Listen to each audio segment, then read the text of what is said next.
ನಮಸ್ಕಾರ ಕರ್ನಾಟಕ. ಒಬ್ಬ city police commissioner ಅಂತಂದ್ರೆ ಕಾನೂನು ಸುವ್ಯವಸ್ಥೆಗೆ ಒಬ್ಬ ಇನ್ಚಾರ್ಜ್, ಒಬ್ಬ ಚೀಫ್ ಸೆಕ್ಯೂರಿಟಿ ಆಫೀಸರ್ ಬಿಟ್ರೆ ಬೆಂಗಳೂರಿಗೆ ಡಾನ್ ಅಂತೂ ಅಲ್ಲ. ಇಲ್ಲಿ IPSಗಳು ಪೊಲೀಸ್ ಕಮಿಷನರ್ ಹೆಂಗಾಗ್ಬಿಟ್ಟವ್ರು ಅಂತಂದ್ರೆ ಹೆಚ್ಚು ಕಮ್ಮಿ ಅವರು ರೌಡಿಗಳಿಗೆ ಡಾನ್ಗಳಿಗೆ ಡಾನ್ ತರ ಆಗ್ಬಿಟ್ಟವ್ರೆ. ಆಮೇಲೆ ರಾಜಕಾರಣಿಗಳಿಗೆ ಒಂದ್ ರೀತಿನಲ್ಲಿ ಸಕಲವನ್ನು ಪೂರೈಸೋ ಕಾಮಧೇನು ಆಗ್ಬಿಟ್ಟಾರೆ. ಅದಲ್ಲ ಸಂವಿಧಾನ ಹೇಳೋದು, ಇವರ public servant, police commissioner A public servant, he has to serve the society, ensure law and order is maintained and be on the ground when required and treat the public as a one supposed to be. ಅದನ್ನ ಬಿಟ್ಟು police commissioner ಆಗ್ಬಿಟ್ರೆ ಅವ್ನು don, ಅವ್ನೇನೇ ಮಾಡಿದ್ರು ಅವ್ನು ಏನ್ mafia ಬೇಕಾದ್ರೆ ನಡೆಸ್ಬೋದು, ಆ ತರ ಇದೆ.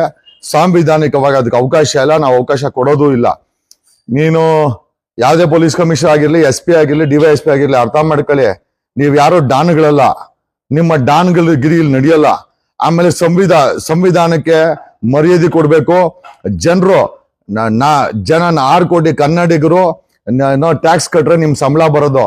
ನೀವು ಓಡಾಡೋ ಜೀಪು, ಆರ್ಡರ್ಲೀಸು, ನಿಮ್ ಹೆಂಡ್ರು ಮಕ್ಕಳು ನಮ್ಮ ಸರ್ಕಾರಿ ಜಾಗ ಕಾರ್ ಯೂಸ್ ಮಾಡ್ಕೊಂಡು ಸ್ಕೂಲ್ಗೆ ಹೋಗೋದು, ಕ್ಲಬ್ಗೆ ಹೋಗೋದು, ತಿರ್ಗೋಕ್ ಹೋಗೋದು, ಎಲ್ಲ ನಮ್ ದುಡ್ಡು ಮಾಡ್ಕೊಂಡು ದೌಲತ್ಗಳು ಬೇಡ.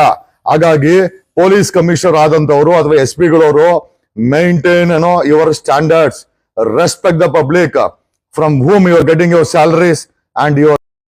ಪೊಲೀಸ್ ಅವರು ಅಂತಂದ್ರೆ ನಾನು ಭ್ರಷ್ಟು ಇಷ್ಟು ಅಂತೆಲ್ಲ ಬ್ರ್ಯಾಂಡ್ ಮಾಡಿದೆ, ಇದು ಅದೊಂದು ಮಟ್ಟಿಗೆ ನಿಜಾನೇ ಇರ್ಬೋದು. ಬಟ್ ಆದರೆ ಇವತ್ತೊಂದು ಹೊಸ ಡಿಮ್ಯಾಂಡ್ ಅನ್ನ ಮಾನ್ಯ ಕಾಂಗ್ರೆಸ್ ಸರ್ಕಾರಕ್ಕೆ ಮತ್ತೆ ಮುಖ್ಯಮಂತ್ರಿಗಳು ಇಡ್ತಾ ಇದ್ದೀನಿ.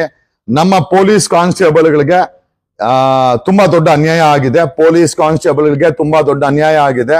ಅವ್ರಗಳಿಗೆ ನೆಟ್ಟಗೆ ಸ್ಯಾಲರಿ ಕೊಡ್ತಾ ಇಲ್ಲ ಬಿಕಾಸ್ ಆಫ್ IPS ಮಾಫಿಯಾಗಳು ಪೊಲೀಸ್ ಕಾನ್ಸ್ಟೇಬಲ್ಗೆ 30,000 32,000 ಸ್ಕೇಲ್ಗಳು ಇಟ್ಕೊಂಡು ಅವರು ಆ ಸ್ಯಾಲರಿ ಏನಕ್ಕೆ ಇಟ್ಟಿರೋದು ಅಂತಂದ್ರೆ 32,000 ಜೀವನಕ್ಕೆ ಅರ್ಧಂಬರ್ಧ ಸ್ಯಾಲರಿ ಕೊಟ್ರೆ ಲಂಚ ರೋಲ್ ಕಾಲ್ ಮಾಡ್ತಾರೆ.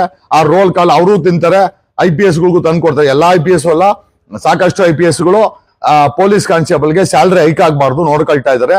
ನಾನು ಮೊನ್ನೆ ಮಾತಾಡಿದಾಗೂ ಅಷ್ಟೇ ಒಂದು ಸ್ಟ್ರಾಟಜಿ ಗೊತ್ತಾಗಿದ್ದೀರ ಅಂತಂದ್ರೆ ಪೊಲೀಸ್ ಕಾನ್ಸ್ಟೇಬಲ್ಗೆ 30,000 20,000 40,000 ಹೊಡಿಕಿಟ್ರೆ ಅವ್ರ ಕೈಲಿ ರೋಲ್ ಕಾಲ್ ಮಾಡಿಸ್ಬೋದು. ಆ ರೋಲ್ ಕಾಲ್ IPSಗಳಿಗೂ ಹೋಗುತ್ತೆ, ಎಲ್ಲಾ IPSಗಳಿಗಲ್ಲ, but most of the IPS ಭ್ರಷ್ಟಿದ್ದಾರೆ. ಸೊ ಈಗ ನಾನು ರಾಜ್ಯ ಸರ್ಕಾರಕ್ಕೆ ಕೇಳ್ಕೊಳ್ಳೋದೇನು ಅಂತಂದ್ರೆ, ಮಾನ್ಯ ಮುಖ್ಯಮಂತ್ರಿಗಳಾದಂತ ಸಿದ್ದರಾಮಯ್ಯನವರೇ, ನಮ್ಮ ಪೊಲೀಸ್ ಕಾನ್ಸ್ಟೇಬಲ್ಗಳು ಬಡವರ ಮಕ್ಕಳು, ರೌಡಿಗಳು ಗ್ರೌಂಡ್ ಅಲ್ಲಿ ಇರ್ತಾರೆ. ನಿಮ್ಮ ಇನ್ಸ್ಪೆಕ್ಟರ್ಗಳು, ACP, DYSP, SP ಸಲ್ಯೂಟ್ ಹೊಡ್ಸ್ಕೊಂತಾರೆ ಹೊರತು ಗ್ರೌಂಡ್ ಅಲ್ಲಿ ಇರೋದು ನಮ್ಮ ಬಡವರ ಮಕ್ಕಳು, ರೈತರ ಮಕ್ಕಳು, ಪೊಲೀಸ್ ಕಾನ್ಸ್ಟೇಬಲ್ಗಳು. ಅವ್ರಗಳಿಗೆ ತಮಿಳ್ನಾಡು ತರ 80,000 ರೂಪಾಯಿ ಸ್ಯಾಲರಿನ 7th ಪೇ ಕಮಿಷನ್ ಕೊಡ್ಬೇಕು ಅವ್ರಿಗೆ. ಮತ್ತೆ ಜೊತೆನಲ್ಲಿ ಕ್ಯಾಂಟೀನ್ ಫೆಸಿಲಿಟಿ ಅವ್ರಿಗೆ, ಯಾಕಂತಂದ್ರೆ ಟ್ಯಾಕ್ಸ್ ಮಿಲಿಟರಿ ಅವ್ರಿಗೆ ಯಾವ ರೀತಿ ಕೊಡ್ತೀರಾ ಅವ್ರಿಗೂ ಟ್ಯಾಕ್ಸ್ ರಿಡಕ್ಟ್ ಕೊಡಿ. ಅವ್ರ ಮಕ್ಕಳಿಗೆ ಒಂದೊಂದು ಬೆಂಗಳೂರಲ್ಲಿ 4 ಕಡೆ ಕೇಂದ್ರೀಯ ವಿದ್ಯಾಲಯ ಸ್ಕೂಲ್ ಮಾಡಿ. ಯಾಕಂದ್ರೆ ರೌಡಿಗಳು, ಆಂಟಿ ಸೋಷಿಯಲ್ ಎಲಿಮೆಂಟ್ಗಳು ಇವ್ರನ್ನ ಎದುರಾಕಂತಾರೆ. ಅವ್ರಿಗೆ ಒಳ್ಳೆ ಸ್ಯಾಲರಿ ಕೊಟ್ಟು, ಕ್ಯಾಂಟೀನ್ ಫೆಸಿಲಿಟಿ ಕೊಟ್ಟು ಕೇಂದ್ರೀಯ ನಮ್ಮ ಪೊಲೀಸ್ ಕಾನ್ಸ್ಟೇಬಲ್ಗಳಿಗೆ ಹೇಳದ್ನಲ್ಲ, ತಮಿಳ್ನಾಡಲ್ಲಿ 80,000 ಪೇ ಸ್ಕೇಲ್ ಕೊಡ್ತಾವ್ರೆ. ನಮ್ಮಲ್ಲಿ ಯಾಕೆ ಕೊಡಬಾರ್ದು? ಕರ್ನಾಟಕದಲ್ಲಿ ಇದನ್ನ ಸ್ಟಾಪ್ ಮಾಡಿಸ್ತಾ ಇರೋರು IPS ಲಾಬಿಗಳಂತ ಸ್ಪಷ್ಟವಾಗಿ ನಮ್ಮ ತನಿಖೆಯಿಂದ ಗೊತ್ತಾಗಿದೆ. IPS ಅಧಿಕಾರಿಗಳು ಯಾಕೆ ಇದನ್ನ ನಿಲ್ಲಿಸ್ತಾವ್ರೆ ಅಂತಂದ್ರೆ, ಅವ್ರಿಗೆ 80,000 ರೂಪಾಯಿ ಸಂಬಳ ಕೊಟ್ಬಿಟ್ರೆ ಪೊಲೀಸ್ ಕಾನ್ಸ್ಟೇಬಲ್ಗಳು ಲಂಚ ಮುಟ್ಟಲ್ಲ, ಲಂಚ ಕೇಳಲ್ಲ, ನಿಯತ ಕೆಲಸ ಮಾಡ್ತಾರೆ. ಅದು IPS ಅವ್ರಿಗೆ ಇಷ್ಟ ಇಲ್ಲ. ಕಾರಣ ಯಾಕೆ ಅಂತಂದ್ರೆ IPS ಅವ್ರಿಗೆ 1.5-2 ಲಕ್ಷ ಸಂಬಳ ಬರ್ತದೆ. ಜೊತೆಲಿ ಅವ್ರಿಗೆ ಈಗ ಹೆಂಗೆ ಅಂದ್ರೆ ಅವ್ರು ಲಂಚ ಗಿಂಚ ಕೇಳಲ್ಲ. ಪೊಲೀಸ್ ಕಾನ್ಸ್ಟೇಬಲ್ ಲಂಚ ಕಲೆಕ್ಟ್ ಮಾಡಿ ಇವ್ರು ಕೊಡ್ಬೇಕು. ಹಂಗಾಗಿನೇ ಅವ್ರ ಸಂಬಳನ ಕಮ್ಮಿ ಇಟ್ಟಿದ್ರೆ. ಹಾಗಾಗಿ ರಾಜ್ಯ ಮುಖ್ಯಮಂತ್ರಿ ಸಿದ್ದರಾಮಯ್ಯನವರೇ, ನಿಮ್ಮಲ್ಲಿ ಕಳಕಳಿಯ ಮನವಿ, ದಯಮಾಡಿ ನಮ್ಮ ರೈತರ ಮಕ್ಕಳು, ನಮ್ಮ ಸಮಾಜದ ಒಂದು ಆಸ್ತಿ ಆದಂತ ಕರ್ನಾಟಕ ಪೊಲೀಸ್ ಕಾನ್ಸ್ಟೇಬಲ್ಗಳಿಗೆ 80,000 ಪೇ ಸ್ಕೇಲ್ ಅನ್ನ ಲೈಕ್ ತಮಿಳ್ನಾಡು, ಲೈಕ್ ಡೆಲ್ಲಿ ಮಾಡಬೇಕು. ಅವ್ರಿಗೆ ಯಾವುದೇ ಕಾರಣಕ್ಕೂ, ಆಮೇಲೆ ವಾರಕ್ಕೊಂದು ಲೀವ್ ಕೊಡ್ಬೇಕು. ಅವ್ರಿಗೆ ವಾರಕ್ಕೊಂದು ಲೀವ್ ಮ್ಯಾಂಡೇಟು. ಅವರು ಎಷ್ಟೋ ಜನ ಪೊಲೀಸ್ ಕಾನ್ಸ್ಟೇಬಲ್ಗಳು ಮಕ್ಕಳು ಅಂಕಲ್ ಅಂತಾರಂತೆ, ಯಾಕಂದ್ರೆ ಮುಖನೇ ನೋಡ್ಸಲ್ಲ. ಬೆಳಗ್ಗೆ 5 ಗಂಟೆಗೆ ಮಲಗಿರ್ಬೇಕಾದ್ರೆ ಎದ್ದು ಬರ್ತಾರೆ, ಮನೆಗೆ ಹೋದ್ರೆ ಬಿಟ್ರು. ಯಾವಾಗ ನೋಡಿದ್ರು ಆ ಡ್ಯೂಟಿ, ಈ duty, VIP duty, CM duty, PM duty, election duty, ಆ ಡ್ಯೂಟಿ ಅಂತ ಜೀವನ ಪೂರ್ತಿ ಮೈ ತುಂಬಾ ಕಾಯಿಲೆ ಹಾಕೊಂಡು ಹೋಗ್ತಾರೆ. ಹಂಗಾಗಿ ಅವ್ರಿಗೆ 80,000 ರೂಪಾಯಿ ಪೇ ಸ್ಕೇಲ್ ಮಾಡ್ಬೇಕು ನಮ್ಮ ಡಿಮ್ಯಾಂಡು. ನಾನು 15 ದಿವಸ ಎಲ್ಲ ಹೊರಗಡೆ ಹೋಗ್ತಾ ಇದ್ದೀನಿ, ಬಂದ್ಮೇಲೆ ಧರಣಿ ಮಾಡ್ತೀನಿ.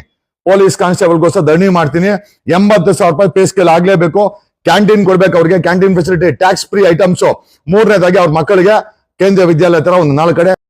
ಬರೀ ಕರ್ನಾಟಕದ ಪೊಲೀಸ್ ಕಾನ್ಸ್ಟೇಬಲ್ಗಳಿಗೆ ಸ್ಯಾಲ್ರಿ 80,000 ರೂಪಾಯಿ ಮಾಡೋದು, ಕ್ಯಾಂಟೀನ್ ಫೆಸಿಲಿಟಿ ಕೊಡೋದು, ಅವ್ರಿಗೆ ಕೇಂದ್ರೀಯ ವಿದ್ಯಾಲಯ ತರ ಅವ್ರ ಮಕ್ಕಳಿಗೆ ವಿದ್ಯೆ ಕೊಡ್ಬೇಕು. ಯಾಕಂದ್ರೆ ಕ್ರೈಮು, ರೌಡಿಗಳು ಅವ್ರ ಇವ್ರನ್ನ ಎಲ್ಲಾರನ್ನೇ ತಕೊಂಡ್ಬರ್ತಾರೆ.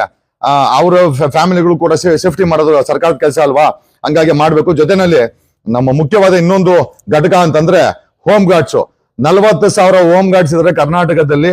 ಪಾಪ ಅವ್ರನ್ನ ಯಾರು ಪರ್ಮನೆಂಟ್ ಮಾಡಿಲ್ಲ ಅಲ್ರಿ. ಅವ್ರನ್ನ ಸರ್ವಿಸ್ ತಗೊಂತೀರಾ. ಬಿಜೆಪಿ ನಾವು ಎಲ್ಲ ಪ್ರೈವೇಟೈಸ್ ಅಂದ್ರೆ ಕಾಂಗ್ರೆಸ್ ಅಟ್ಲೀಸ್ಟ್ ನ್ಯಾಷನಲೈಸೇಷನ್ ಮಾಡ್ಬೇಕಲ್ಲ, ಹೋಮ್ ಗಾರ್ಡ್ಸ್ ಗಳನ್ನ ಪರ್ಮನೆಂಟ್ ಮಾಡ್ಬೇಕು. ನಾನು 15 ದಿವಸ ಎಲ್ಲೋ ಆಚೆ ಕಡೆ ಓದ್ತಾ ಇದ್ದೀನಿ. ಎಲ್ಲಿ ಅಂತ ನಿಮ್ಗೆಲ್ಲ ಗೊತ್ತಾಗತ್ತೆ. ನಾಳೆ ಒಂದು ಕಾರ್ಯಕ್ರಮಕ್ಕೆ ಓದ್ತಾ ಇದ್ದೀನಿ. ಹಾಗಾಗಿ ನಾನು ವಾಪಸ್ ಬಂದ್ಮೇಲೆ ದೇವರಣೆ ನಾನು ವಿಧಾನಸೌಧ ಮುಂದೆ ಧರಣಿ ಮಾಡ್ತೀನಿ. ಪೊಲೀಸ್ ಕಾನ್ಸ್ಟೇಬಲ್ಗೆ 80,000 ಸ್ಯಾಲರಿ ಮಾಡ್ಬೇಕು. ಎರಡನೇದಾಗಿ ಅವ್ರಿಗೆ ಕ್ಯಾಂಟೀನ್ ಫೆಸಿಲಿಟಿ ಕೊಡ್ಬೇಕು, ಟ್ಯಾಕ್ಸ್ ಫ್ರೀ ಐಟಮ್ಸ್ ಕೊಡ್ಬೇಕು ನಮ್ಮ ಪೊಲೀಸ್ ಕಾನ್ಸ್ಟೇಬಲ್ ಎಲ್ಲಾರ್ಗು.